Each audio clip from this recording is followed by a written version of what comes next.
Hay una pared en una iglesia de México donde todavía se ve la forma exacta de lo que falta.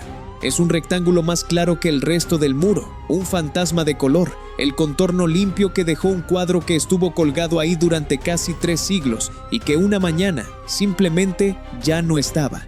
El polvo no llegó nunca a ese pedazo de pared porque algo lo protegía, y cuando ese algo desapareció, lo único que quedó fue la silueta de una ausencia. Quiero que te detengas un momento en esa imagen, porque esa marca pálida en la pared es el verdadero rostro de la historia que vamos a contarte hoy. El saqueo silencioso de los tesoros sagrados de México, una operación que mueve piezas invaluables desde los altares de pueblos olvidados hasta las casas de subastas más caras del mundo, y que casi nadie en este país se atreve a mirar de frente, porque esto no es una leyenda, no es el cuento de un cura que escondió un cofre de monedas detrás de un retablo, es algo mucho más grande, mucho más frío y mucho más real. En este momento, mientras tú ves este video, existe un mercado negro internacional que tiene puesta la mirada en el patrimonio religioso mexicano, y ese mercado funciona con una eficiencia que asusta. Las piezas salen de un templo en la sierra, cambian de manos 3 o 4 veces en cuestión de semanas y reaparecen catalogadas, limpias, con apariencia de legalidad, en una galería de Nueva York, de Los Ángeles o de Londres. Según los registros de la base de datos de patrimonio cultural robado de la Interpol, citados a principios de este año por el diario Milenio, entre 1983 y noviembre de 2025, se documentaron el hurto de 430 piezas de arte en 158 eventos en México. Y aquí viene el dato que debería helarte la sangre. De esas 430 piezas, 279 eran de naturaleza religiosa, casi el 65%. Más de 6 de cada 10 obras de arte robadas en este país salieron de un altar.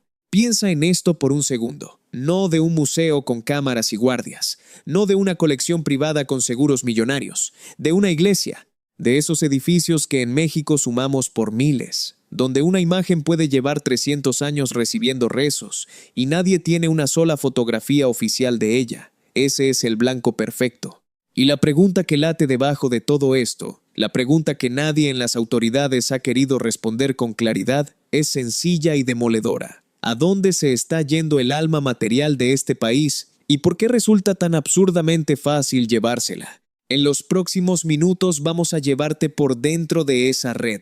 Vamos a mostrarte cómo operan, cómo eligen sus piezas, qué rutas siguen los cuadros una vez que cruzan la puerta de la sacristía y por qué de cada 100 obras que desaparecen apenas regresa una. Vamos a contarte casos concretos, recientes, con nombres de templos y fechas que puedes verificar, incluyendo el de varias imágenes de la Virgen de Guadalupe que fueron arrancadas de sus comunidades y de las que, contra todo pronóstico, algunas lograron volver. Lo que vas a escuchar no lo vas a encontrar resumido en ningún noticiero, porque a la prensa rápida este tema le parece pequeño, le parece de nota cultural, de relleno. Y es justamente esa indiferencia la que ha permitido que el saqueo crezca durante décadas a plena luz del día. Quédate, porque cuando entiendas la dimensión real de lo que está pasando, ya no vas a poder ver una iglesia de pueblo de la misma manera. Empecemos por entender el tamaño del problema, porque sin eso nada de lo demás tiene sentido. México es probablemente el país con más arte sacro disperso del planeta. 3 siglos de virreinato dejaron una herencia descomunal. Óleos sobre tela, esculturas policromadas, retablos dorados con hoja de oro, cálices, custodias, casullas bordadas con hilo metálico, misales en latín, vírgenes talladas con incrustaciones de plata. Un ex magistrado, Jaime Alier Campuzano, citado en un artículo especializado sobre robo y tráfico de bienes culturales religiosos, calculó que en la República Mexicana hay más de 4 millones de piezas religiosas. 4 millones. Y la inmensa mayoría de esas piezas no está en un museo, está en parroquias, en capillas de comunidades pequeñas, en conventos antiguos, en templos donde el sacristán cierra con un candado de ferretería y se va a su casa. Ahora junta ese número con otro dato, y vas a ver por qué esto es una bomba. De acuerdo con especialistas del Instituto Nacional de Antropología e Historia, en México no existe un catálogo nacional completo del arte sacro. No lo hay. El arquitecto Javier Martínez Burgos, perito del propio INAH, lo ha dicho con todas sus letras en distintas entrevistas. Nunca se ha podido concretar ese inventario, y sin él, rastrear una pieza robada es casi imposible.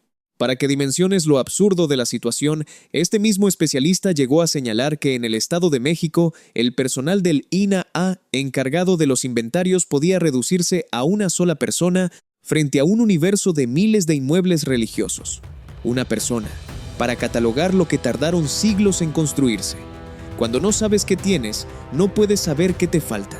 Y cuando no sabes qué te falta, el ladrón ya ganó antes de entrar. Esa es la grieta por la que se cuela todo. Imagina que te roban algo de tu casa, pero ni tú ni la policía tienen una foto, ni una descripción, ni un número de serie, ni nada que pruebe que era tuyo o cómo era exactamente. ¿Cómo lo recuperas? ¿Cómo demuestras siquiera que existía? Pues así está la mayoría del patrimonio religioso de este país, y los que se dedican a esto lo saben perfectamente. No estamos hablando de oportunistas que rompen una ventana y se llevan lo primero que ven. Estamos hablando, según las propias líneas de investigación de las autoridades, de redes que roban por encargo. Quiero que te detengas un momento en esa palabra, por encargo. Significa que alguien en algún lugar, con dinero y con contactos, pide una pieza específica y entonces se activa una maquinaria. De acuerdo con investigaciones recogidas por medios como El Universal, miembros de varias comunidades han notado un patrón inquietante que se repite antes de los robos. Aparecen personas que visitan el templo varias veces, sin prisa, con aire de turistas devotos. Toman fotografías de las imágenes, de los retablos, de los detalles. Estudian las entradas, las salidas, los horarios, los puntos ciegos. Y semanas o meses después, esas mismas obras que fueron fotografiadas con tanto cuidado desaparecen. No es casualidad, es reconocimiento previo. Es una operación planeada con la frialdad de quien sabe exactamente lo que vale lo que se va a llevar. Y lo que se llevan vale, y mucho. Aquí entramos en el corazón oscuro de este negocio, porque el arte sacro robado no solo se vende, también se usa. Diversos especialistas del INAH han advertido públicamente que estos objetos son utilizados por la delincuencia para el lavado de dinero. La lógica es perversa y simple. Una pintura virreinal es ligera, es transportable, no pesa como un lingote ni levanta sospechas como un fajo de billetes, y su valor es enorme y sobre todo difícil de fijar con precisión. ¿Cuánto vale un óleo del siglo XVIII firmado por un maestro novohispano? Lo que el comprador esté dispuesto a pagar.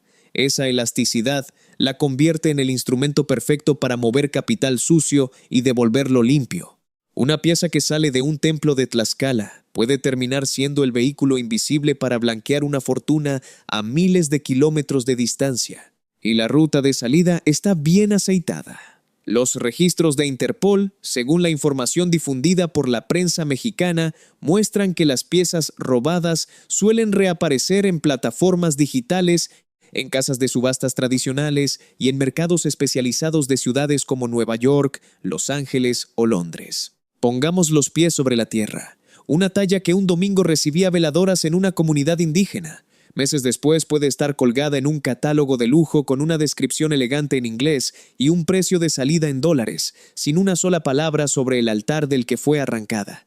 La obra se lava en el camino. Cambia de manos, se le inventa una procedencia, se le maquilla el origen y para cuando llega al mercado internacional ya nadie pregunta de dónde vino, o peor, nadie quiere preguntar. Si todo esto te parece abstracto, déjanos aterrizarlo en hechos concretos y recientes, porque aquí es donde la historia deja de ser una estadística y se vuelve una herida abierta. Vámonos a Puebla, un estado que por su densidad de templos coloniales se ha convertido en uno de los epicentros de este saqueo. En mayo de 2025, según reportes de la prensa local poblana, fueron sustraídos varios retablos de la Capilla de los Gozos, en pleno centro histórico de la capital. Los delincuentes se llevaron 11 cuadros religiosos, además de diversos objetos litúrgicos de valor histórico. 11 de un solo golpe. Y ese caso no fue aislado. Se sumó a una larga serie de robos en distintas iglesias del estado, ante los cuales, según esos mismos reportes, no se ha visto una respuesta contundente que frene la sangría. Unos meses antes, el 2 de febrero de 2025, hubo un caso que muestra lo cerca que se camina del desastre. En la iglesia de San Juan Calvario, en San Pedro Cholula, durante la madrugada se recibió el reporte de un allanamiento. Se activó un operativo y esta vez sí hubo suerte. Elementos municipales detuvieron a 4 presuntos responsables y entre sus pertenencias localizaron las piezas religiosas que ya habían sido descolgadas, junto con las herramientas que presuntamente iban a usar. Por unos minutos, por una llamada a tiempo, esas obras no se perdieron. Pero piensa en cuántas veces no hay esa llamada. Cuántas madrugadas el operativo no llega, el reporte no entra, y para cuando alguien abre el templo en la mañana ya solo queda el rectángulo pálido en la pared. Y no creas que es un problema de un solo estado. Crucemos a Michoacán. Según información publicada por la propia Fiscalía Estatal y recogida por medios locales a finales de 2025, en esa entidad se contabilizaron 24 robos de arte sacro entre 2021 y noviembre de 2025. Lo más perturbador del análisis es que, según esos datos, no hay un patrón claro. Los robos no se concentran en épocas de crisis económica, ni en temporadas de gastos, ni en meses específicos. Ocurren todo el año, sin lógica aparente para el observador común, porque la lógica no es la del ladrón desesperado. Es la lógica del encargo, la del mercado, la de la oferta y la demanda de un comercio clandestino que opera con su propio calendario. Ahora, sé lo que muchos están pensando en este punto, y es una pregunta justa. ¿Y la Virgen de Guadalupe? Porque si hablamos del corazón espiritual de México, hablamos de ella. Y sí, las imágenes guadalupanas han sido blanco de este saqueo, y aquí los casos verificables son escalofriantes por lo que revelan. Hace algunos años, en una serie de cateos realizados por las autoridades federales junto con el INAH, se recuperó un conjunto de piezas robadas que incluía nada menos que pinturas de la Virgen de Guadalupe de época virreinal. Entre ellas, según la documentación de aquel aseguramiento, había una obra titulada Virgen de Guadalupe, con San Joaquín y Santa Ana, datada al parecer en el siglo XVIII, que había sido robada el 3 de febrero de 2009 del templo de San Gabriel Ometoxtla, en el municipio de Juan C. Bonilla, en Puebla. Esa imagen, junto con otra pintura de la Virgen de Guadalupe sustraída del mismo templo, fue localizada nada menos que en un domicilio de Iztapalapa, en la Ciudad de México, a cientos de kilómetros del altar del que había sido arrancada. Los especialistas en restauración y conservación del INAH dictaminaron que las obras eran auténticas y que correspondían a las que habían sido robadas de esos templos. Detente a pensar en el recorrido de esa imagen. Una Virgen de Guadalupe pintada hace casi 3 siglos, venerada por generaciones enteras en una comunidad poblana, descolgada en plena madrugada, metida en una camioneta, trasladada a una bodega y finalmente escondida en una casa en Iztapalapa esperando comprador. Esa pieza no es un objeto, es la memoria de un pueblo entero convertida en mercancía. Y si esa logró aparecer, fue por una combinación de suerte, denuncia y trabajo de investigación que, como vamos a ver, casi nunca se da. Y no fue la única imagen mariana en aquel golpe. En esa misma serie de aseguramientos, según la documentación de la época, aparecieron también otras 2 pinturas del siglo XVIII con un peso enorme en la devoción popular. Una titulada El nacimiento de la Virgen y otra La adoración de los Reyes Magos, ambas robadas en septiembre de 2008 del templo de Santa Matilde en Pachuca, Hidalgo. Junto a ellas se recuperaron casullas, capas pluviales, mitras, misales en latín del siglo XVIII y tallas de madera policromada. Todo un ajuar litúrgico arrancado de distintas comunidades y reunido, como un botín, en manos de quienes lo iban a comercializar. Cuando ves la lista completa de lo asegurado, entiendes que no estás ante un ladrón suelto, sino ante un acopio sistemático, un almacén del saqueo. Y la Virgen, en todas sus advocaciones, es de los blancos preferidos. Quiero que pienses en esto, porque tiene una lógica oscura detrás. En 2016, en la comunidad de Tonanitla, en el Estado de México, los ladrones entraron por una ventana y se llevaron una imagen de la Virgen de la Concepción que los feligreses llamaban con cariño la Chonchita. No era un cuadro caro a los ojos del mercado. Era el corazón de un pueblo. A inicios de 2019, en la Catedral de Tenancingo, también en el Estado de México, 2 sujetos se quedaron escondidos dentro del recinto durante la noche, esperaron a que cerraran y en la oscuridad se llevaron nada menos que la corona de oro de la Virgen. Esperaron encerrados en la casa de Dios para robarle a la madre del pueblo la corona de la cabeza. Esa es la frialdad con la que opera esto. Y si te vas a Hidalgo, el patrón se repite con una precisión escalofriante. De acuerdo con testimonios de autoridades eclesiásticas locales recogidos por la prensa, en una comunidad de ese estado, los ladrones se llevaron en una sola incursión 4 pinturas de caballete, varios arcángeles y la imagen del santo patrono del pueblo, que tenía incrustaciones de oro y plata. Fíjate en el detalle, incrustaciones de oro y plata. Sabían exactamente qué se estaban llevando. No fue al azar, fue selección. Y el mismo párroco que relató estos hechos reconoció algo que resume toda la tragedia, que ni siquiera tenían con precisión las cifras de cuánto se había perdido, porque el inventario completo de lo que custodiaban sencillamente no existía del todo. Porque aquí está el dato más brutal de toda esta historia, el que resume el fracaso de un sistema completo.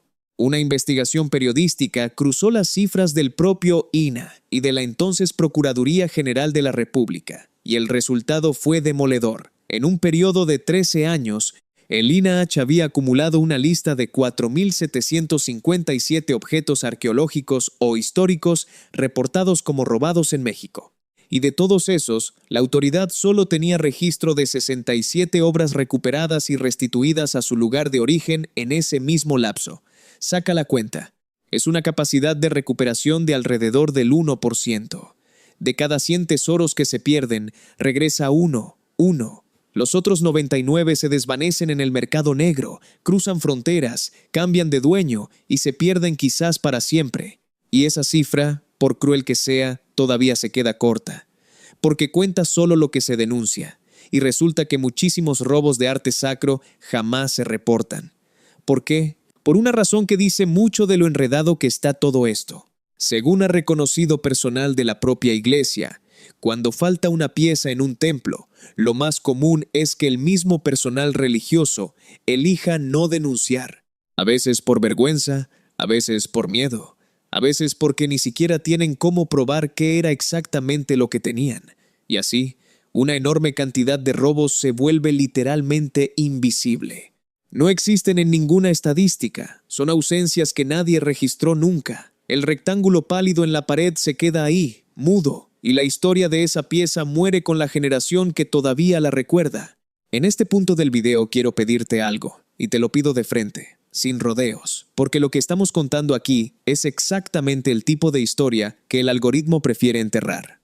Si has llegado hasta acá, si esto te está removiendo algo por dentro, suscríbete al canal y déjanos un comentario. No te lo pedimos por vanidad, te lo pedimos porque cada suscripción y cada comentario es lo que mantiene viva una investigación como esta, lo que le dice a la plataforma que a la gente sí le importa el patrimonio de su país, que no todo tiene que ser ruido y escándalo del día. Nosotros, en nuestra redacción, nos comprometemos a seguir destapando estos temas con rigor y sin miedo, caiga quien caiga. Pero necesitamos que camines con nosotros. Dicho esto, sigamos, porque la historia da un giro y no todo es derrota. Porque sí, a veces algunas piezas vuelven, y cuando vuelven, la historia es tan poderosa que vale la pena contarla con detalle. Apenas en noviembre de 2025, una pintura virreinal regresó a su comunidad en la zona de Teotihuacán después de años desaparecida. Se trata de un óleo sobre tela dedicado a San Francisco de Asís que lleva, escrita en la propia tela, una leyenda que es como un mensaje lanzado a través del tiempo, una dedicatoria fechada en diciembre de 1747. Imagínalo. Una pieza pintada cuando México todavía se llamaba Nueva España, que sobrevivió a guerras, a terremotos, a revoluciones y que terminó robada de una iglesia en Mazapa en el año 2001. Durante años se le perdió el rastro y reapareció gracias a una herramienta que, en ausencia del catálogo nacional que México nunca ha tenido, se ha vuelto la última línea de defensa, el Art Loss Register. Déjanos explicarte qué es esto, porque es clave para entender cómo se libra esta batalla. El Art Loss Register es una base de datos privada, con sede en el extranjero, considerada la más grande del mundo en su tipo, que recibe cientos de miles de consultas al año por parte de casas de subastas. Galerías y coleccionistas que quieren verificar que lo que están a punto de comprar no esté reportado como robado. Funciona con cuotas, con suscripciones, con revisiones de catálogos, y en el caso de la pintura de San Francisco de Asís, fue precisamente esa plataforma la que advirtió que la pieza tenía un registro de robo de aquella iglesia en Mazapa en 2001. Esa alerta detuvo la venta y disparó el proceso para devolverla. Piénsalo bien, una pieza del patrimonio mexicano fue salvada, en buena parte, por una base de datos privada extranjera, porque su propio país nunca construyó la que debía tener.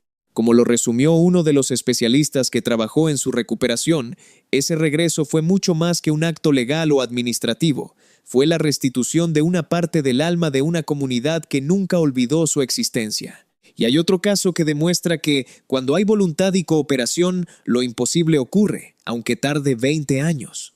En 2022, Estados Unidos entregó a México una escultura virreinal que había sido robada en 2002 del Templo de Santiago Apóstol, en Jiutepec, Morelos.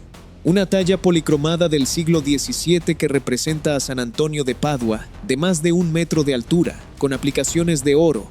Esta pieza había terminado, con el paso de los años, en manos de un coleccionista estadounidense. Cuando ese hombre murió, heredó su acervo a un museo en Dallas, Texas. Pero la escultura no tenía papeles que acreditaran su posesión legal, y fue el propio personal del museo el que, al darse cuenta, acudió al FBI para denunciar el caso.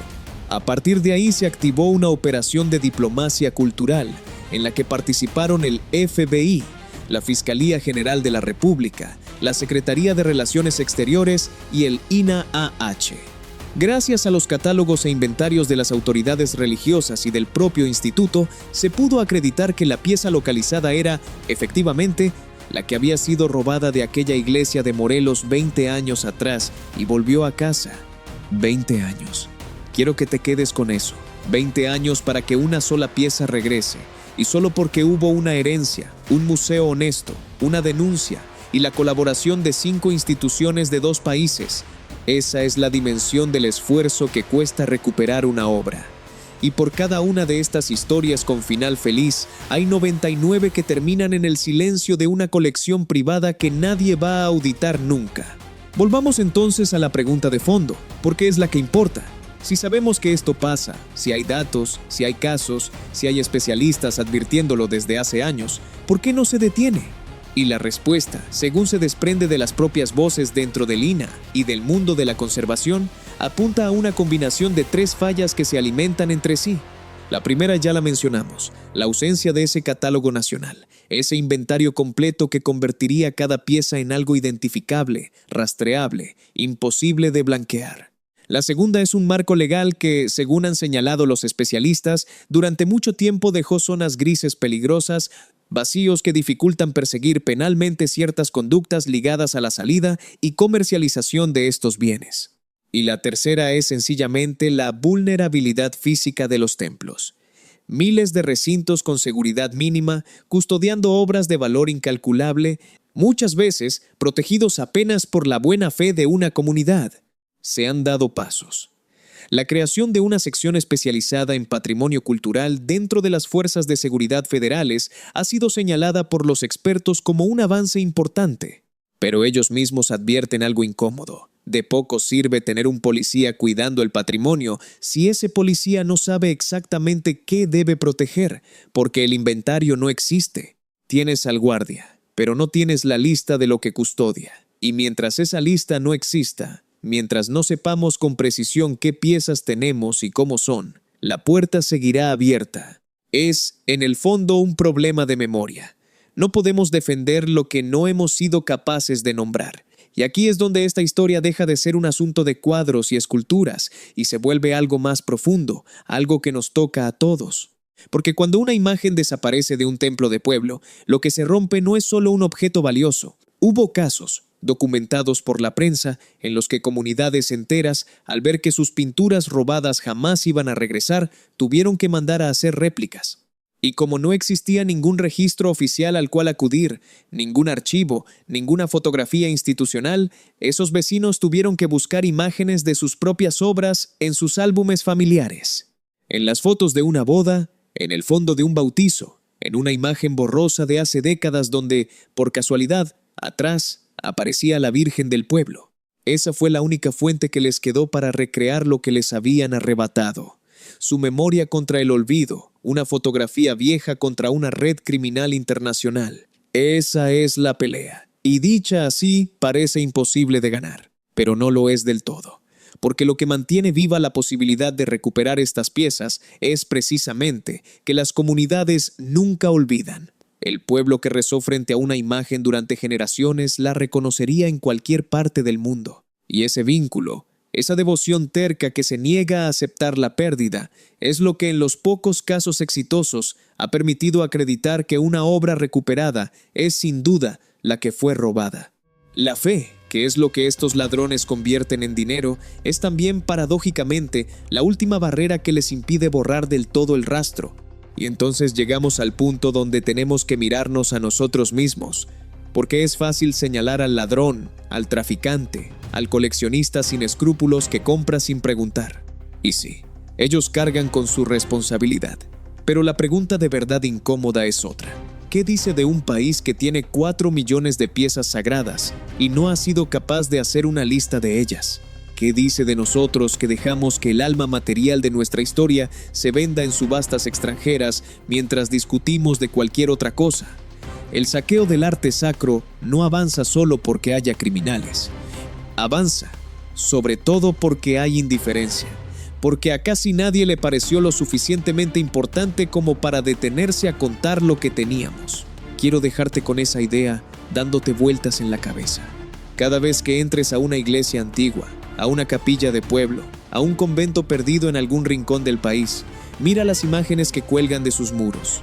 Mira esos rostros pintados hace siglos, esas vírgenes oscurecidas por el humo de millones de veladoras, esos santos de madera que han visto pasar generaciones enteras, y entiende que cada uno de ellos es, hoy, un objetivo, que en algún catálogo clandestino, en la mente de alguien que toma fotografías con demasiado interés, esa pieza ya tiene un precio. Lo único que se interpone entre esa imagen y una bodega en Iztapalapa o una galería en Londres es que alguien la cuide, que alguien la recuerde, que alguien la nombre. Nosotros vamos a seguir nombrándolas. Vamos a seguir contando estas historias, las que terminan en el rectángulo pálido de la pared y las pocas que terminan con una imagen regresando a su altar después de 20 años de viaje. Lo vamos a hacer con datos, con fuentes, con rigor y sin pedirle permiso a nadie, caiga quien caiga. Pero ahora la pregunta te la dejamos a ti y queremos leerla en los comentarios. Si una pieza de tu pueblo, de tu iglesia, de tu infancia desapareciera mañana, ¿habría manera de probar que existió? ¿Tenemos como país el derecho de llamarnos guardianes de una herencia que ni siquiera nos hemos tomado la molestia de contar? Escríbenos qué piensas. Cuéntanos si en tu comunidad ha pasado algo así, si conoces el caso de alguna imagen que se haya perdido, de algún templo que haya sido saqueado. Comparte este video con alguien que necesite saber lo que está ocurriendo, porque mientras más seamos los que miramos, menos fácil será para ellos llevarse lo que es de todos. Suscríbete, activa la campana y quédate con nosotros, porque esta historia, te lo aseguramos, apenas está empezando a salir a la luz.